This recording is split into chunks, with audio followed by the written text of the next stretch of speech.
kita berdoa. Tuhan, terima kasih untuk pujian, penyembahan, untuk waktu yang Kau berikan buat setiap kami. Kami boleh punya satu persekutuan bersama dengan Engkau pagi hari ini. Terima kasih Tuhan. Biar setiap pujian, penyembahan menjadi satu dupa yang berbau harum. Naik ke hadapan hadirat-Mu, menyenangkan hati-Mu Tuhan. Terima kasih Tuhan Yesus. Mari Roh Kudus, kalau sebentar kami akan belajar daripada firman-Mu. Ajari kami Tuhan, berikan roh pengertian, pewahyuan yang baru untuk kami boleh menangkap akan isi hati-Mu. Dalam nama Yesus kami mengucap syukur dan percaya. Amin. Shalom semuanya, selamat pagi. Shalom yang streaming juga, Tuhan Yesus memberkati. Mari saudara kita belajar bersama dari 1 Korintus 3 ayat 10 dan 11.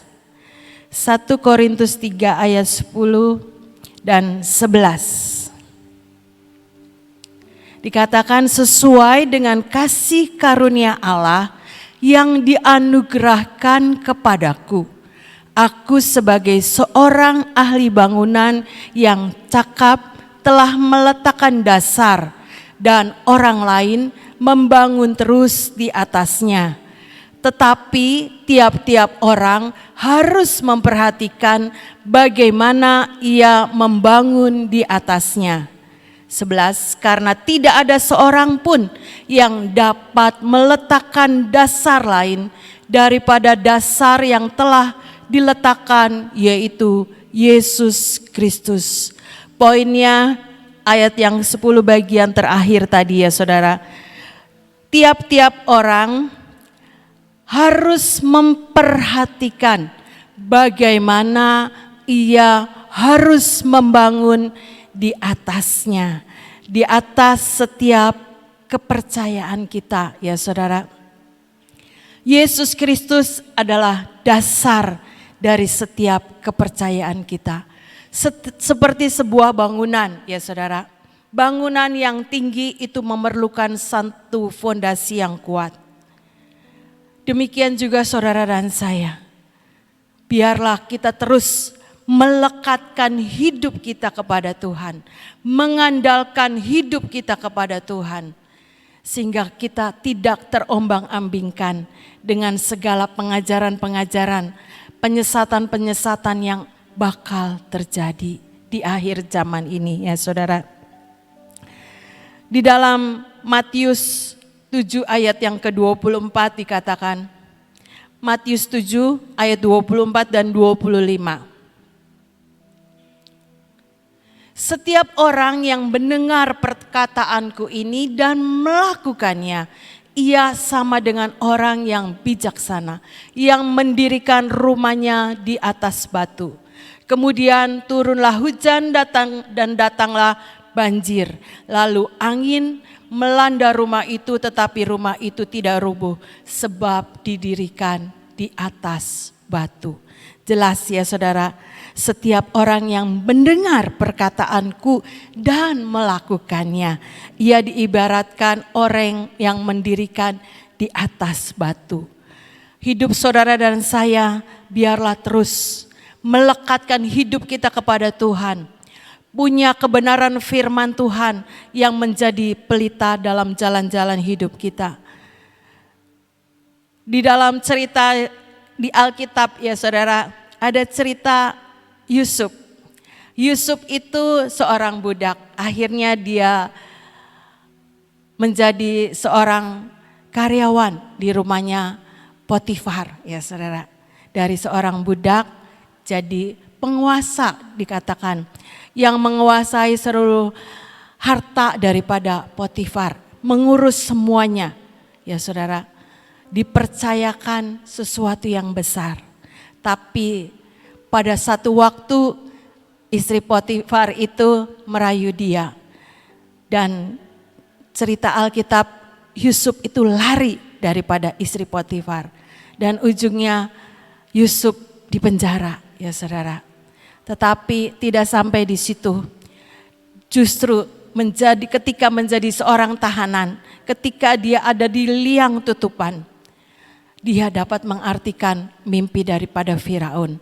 Ujungnya dia bisa menjadi penguasa seluruh Mesir, ya saudara. Ketika Yusuf ini berpegang kuat di dalam takut akan Tuhan, ya saudara. Sekalipun dia ada di penjara, tapi ujungnya destininya tetap tercapai. Bagaimana saudara dan saya? Biar hari-hari ini kita memperkuat dasar kepercayaan kita di dalam Yesus Kristus dan firman Tuhan, ya saudara. Sehingga firman Tuhan itu yang akan memberikan ke kita kekuatan, memberikan kita pengharapan, tidak akan diombang-ambingkan dengan pengajaran maupun angin-angin yang membawa kita kegelapan, ya saudara.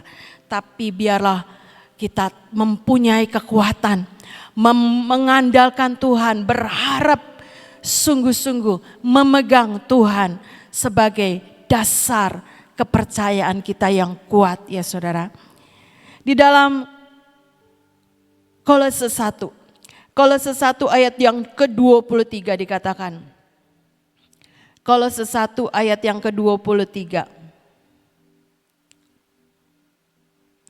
Sebab itu kamu harus bertekun di dalam iman, tetap teguh dan tidak bergoncang, dan jangan mau digeser dari pengharapan Injil yang telah kamu dengar dan yang telah dikabarkan di seluruh alam di bawah langit, dan yang aku ini Paulus telah menjadi pelayannya. Bertekun di dalam iman dan teguh, ya saudara, artinya tidak bergeser dari segala kepercayaan kita kepada Tuhan, karena punya dasar yang kuat, punya firman Tuhan, punya keyakinan sungguh-sungguh mengandalkan dan berharap sama Tuhan. Tidak bergoncang, ya saudara, karena kita berada di dalam kerajaan yang tidak tergoncangkan. Dan jangan mau digeser dari pengharapan Injil yang telah kamu dengar dan yang telah dikabarkan di seluruh alam di bawah langit, dan yang aku ini Paulus telah menjadi pelayannya. Ada banyak, ya saudara, cerita bagaimana hari-hari ini orang itu menukarkan Tuhannya, ya saudara-saudara, dengan mungkin kebutuhan sehari-hari, dengan kebutuhan yang memfasilitasi kehidupannya, ya saudara-saudara. Ada banyak cerita begitu, tapi ini biar menjadi pelajaran dan perenungan buat setiap kita. Betapa rapuhnya kita kalau kita tidak mempunyai fondasi yang kuat di dalam Yesus Kristus sebagai batu penjuru, sebagai batu karang yang teguh dalam hidup setiap kita. Biar kita tetap memegang Yesus, memegang firman-Nya untuk kita punya keteguhan iman. Ada lagi Kolose 2, ya saudara, Kolose 2 ayat 6 dan 7. Kolose 2 ayat 6 dan 7. Kamu telah menerima Kristus Yesus Tuhan kita. Karena itu hendaklah hidupmu tetap di dalam Dia. Hendaklah kamu berakar di dalam Dia, dibangun di atas Dia. Hendaklah kamu bertambah teguh dalam iman yang telah diajarkan kepadamu. Dan hendaklah hatimu melimpah dengan syukur. Diajarkan bahwa ketika kita terima Tuhan Yesus di dalam hidup kita, hendaklah kita tetap di dalam Dia. Jangan pernah tukarkan Tuhan kita dengan apapun, ya saudara-saudara. Hendaklah kamu berakar di dalam Dia. Berakar, berfondasi yang kuat di dalam firman Tuhan.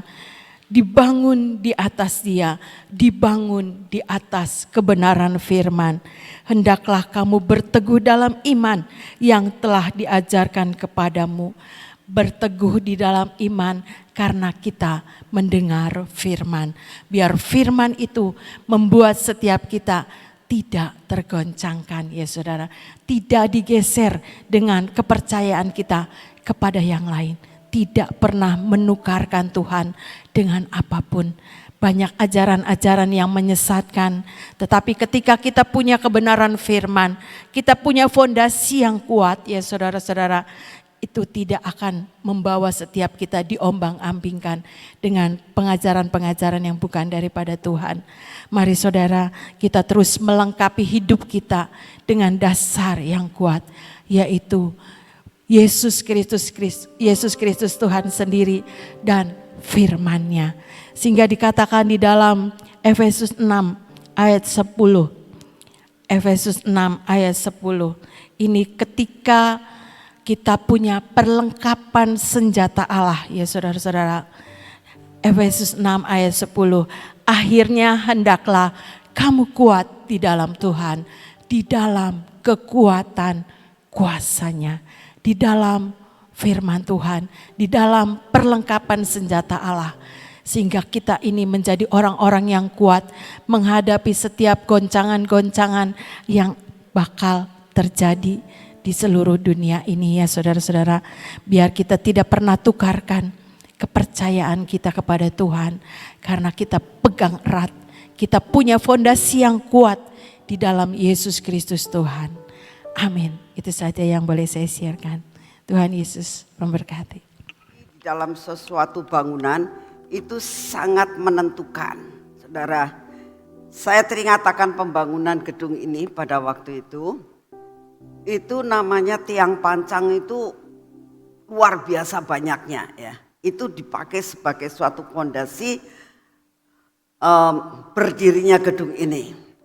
Waktu itu saya bilang kepada almarhum suami saya, ini kok banyak sekali sih tiang-tiangnya. Dia mengatakan begini, ini gedung nanti apalagi di lantai 3, itu kalau ada orang yang naik di lantai 3, terus dianya itu entrok-entrokan ya, loncat-loncat, itu bebannya bertambah katanya. Kalau bebannya bertambah, kalau fondasinya nggak kuat bisa ambruk. Nah saudara, betapa sebetulnya fondasi itu sangat mendasar, menjadi sesuatu dasar yang kuat, yang dikatakan tadi berakar yang kuat ya. Pohon yang punya akarnya masuk dalam, yang sangat dalam, itu kalau kena angin, kena badai itu gak akan ambruk ya. Kenapa? Kalau ada badai, angin keras itu kok bisa ambruk? Karena akarnya sudah dimakan, digerogoti sama binatang, sama segala sesuatu yang ada di dalam, mungkin ada rayap dan sebagainya, sampai akarnya gak kuat, mau tidak mau. Sekalipun dibangun dengan atasnya apapun, kalau akarnya gak kuat, itu pasti roboh. Nah, tadi Bu Kuatlan katakan, dasarnya itu adalah firman Tuhan, Yesus Kristus Tuhan. Jadi jangan sampai saudara dan saya itu ditukarkan dengan apapun. Karena apa? Dasar ini sangat penting. Nah, bagaimana dasar ini kuat? Ya, tadi dikatakan dalam Kolose, pakailah selengkap senjata Allah. Ya, kita bisa baca ketopong keselamatan, pedang roh, perisai iman, ikat pinggang kebenaran. Ya. Nah, dikatakan baju sirah keadilan dan memakai sepatu. Itu perlengkapan. Dengan perlengkapan itu kita akan menghadapi apapun, kita kuat. Karena apa? Dasarnya Yesus Kristus, perlengkapan senjatanya lengkap. Ada musuh apapun, dikasih pedang bisa ya, membunuh dengan pedang yaitu firman Tuhan. Semua peluru yang masuk, kita sudah ada perisai iman ya. Dan itu semua akan membawa kita masuk di dalam kekekalan. Amin. Yuk kita berdoa. Bapa, kami mengucap syukur untuk pagi hari ini, kalau kami boleh mengakhiri hari ini Tuhan bersama dengan Engkau. Kami mengucap syukur karena Engkau baik untuk kami. Terima kasih Tuhan, sepanjang seminggu ini kami boleh berada di tempat ini. Kami boleh mengisi hidup kami dengan pujian dan penyembahan. Terima kasih untuk pujian dan penyembahan yang Kau berikan buat kami pada hari ini Tuhan. Kami bersyukur buat firman-Mu hari ini, mengingatkan kami kembali Tuhan, bahwa dasar daripada semua fondasi itu adalah Yesus Kristus Tuhan. Kami tahu Tuhan, kami menaruh Engkau menjadi dasar daripada kepercayaan kami. Oleh karena itu biarlah kami membangun hidup kami ini Tuhan, dengan semua perlengkapan senjata yang Kau berikan buat kami. Terima kasih Bapak untuk firman-Mu pada hari ini untuk mengakhiri minggu ini Tuhan. Saat ini kami berdoa Bapak, kami mau bersatu hati Tuhan. Kami berdoa musibah yang terjadi dengan kapal selam ini Tuhan. Kami tahu betapa banyak jiwa-jiwa yang ada di dalam kapal itu, yang mereka saat-saat ini juga tidak tahu apa yang harus mereka lakukan. Oksigen di dalamnya sudah habis. Kami minta pada saat tidak ada jalan, Engkau pasti buat jalan Tuhan. Memang itu perkara yang mustahil, tapi bagimu tidak ada barang yang mustahil. Jikalau Engkau menghendaki Tuhan, jikalau menurut pendapat-Mu baik, selamatkan jiwa-jiwa ini Tuhan. Selamatkan kapal selam ini Tuhan, sehingga dapat mengalami pengentasan. Bagaimana caranya kami tidak tahu, tapi kami tetap mendoakan. Kami juga berdoa Tuhan untuk imigran-imigran yang dari India. Tuhan, apa yang harus dilakukan pemerintah kami di dalam berduyun-duyunnya banyak sekali imigran. Tuhan, kami minta anugerah-Mu, berikan solusi bagi negara kami, apa yang harus dilakukan. Kami berdoa pada saat ini ya Tuhan, Engkau tahu banyak musibah yang terjadi, tapi kami minta perlindungan yang daripada-Mu buat bangsa dan negara kami ini. Biarlah ada di dalam perlindungan yang daripada-Mu ya Tuhan.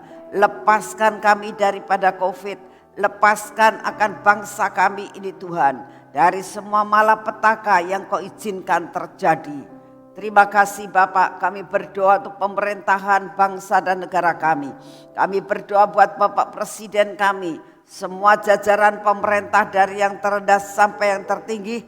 Kami berdoa saat ini ya Tuhan, berikan hikmat kebijaksanaan untuk dapat mengatur pemerintahan kami, untuk dapat mengatur, membuat suatu peraturan maupun membuat suatu jalan, sampai apa yang terjadi, musibah yang terjadi buat bangsa ini dapat teratasi Tuhan.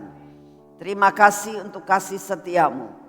Kami percaya Tuhan, Engkau berdaulat atas bangsa dan negara kami. Kami mempersembahkan bangsa dan negara kami ini ke dalam tangan-Mu. Terima kasih Tuhan untuk kasih setia-Mu yang tidak pernah berubah. Kami percaya Tuhan, firman-Mu akan menjadi kenyataan dalam hidup kami. Semua janji-Mu atas hidup kami dan keluarga kami pasti menjadi daging. Kami sangat percaya ada perkara yang ajaib yang ada di depan mata kami. Buat kami, mata kami terbuka Tuhan, untuk segala sesuatu yang sedang Kau rencanakan dalam hidup kami. Terima kasih untuk kasih setia-Mu. Saat ini ya Tuhan, kami mau masuk dalam pengurapan. Saudara siapkan hati untuk masuk dalam nama Tuhan Yesus. Pengurapan 10 lapis terjadi atas hidup kami dan keluarga kami, sehingga perlindungan yang dari Tuhan secara jasmani dan rohani tidak akan undur daripada kami dan keluarga kami. Dalam nama Tuhan Yesus, biarlah mata kami adalah mata yang tertuju kepadamu. Telinga kami Tuhan, kami olesi minyak supaya kami ini mempunyai kepekaan yang luar biasa. Bibir mulut kami juga kami olesi minyak Tuhan. Biarlah setiap perkataan kami senada dengan Engkau. Dalam nama Tuhan Yesus, inilah hati kami. Biarlah hati kami ini melekat kepadamu. Semua ketegar-tegukan kami, kebodohan kami, ketidakpercayaan kami, keraguan-raguan kami dipatahkan di dalam nama Tuhan Yesus. Bapak, kami olesi minyak akan tangan kami ini. Ini tangan yang Kau anugerahkan buat kami. Ini tangan yang kami lakukan untuk melakukan semua pekerjaan kami. Hari ini Tuhan, kami minta terobosan-terobosan yang baru terjadi. Kami minta semua pekerjaan kami diberkati Tuhan. Sampai apa yang kami kerjakan terjadi perlipat kali gandaan. Terjadi percepatan. Terjadi terobosan dalam hidup kami. Terima kasih untuk semuanya Tuhan. Dan biarlah kaki kami ini seperti kaki kijang yang boleh naik ke tempat yang lebih tinggi. Dan kami boleh lari untuk mencari sumber mata air. Kami percaya Tuhan, Engkau akan pegang kaki kami untuk dapat berjalan pada jalan yang Kau tentukan. Terima kasih Bapak untuk pagi hari ini. Kami percaya Kau berjalan di hadapan kami. Kami percaya Kau mimpin akan setiap apa yang kami putuskan. Kami percaya kami berjalan bersamamu. Di dalam nama Tuhan Yesus jadi atas hidup kami. Berkat-Mu melimpah kami terima pada pagi hari ini. Terima kasih Bapak. Dalam nama-Mu Tuhan Yesus kami sudah berdoa. Amin. Selamat pagi. Tuhan memberkati saudara semuanya.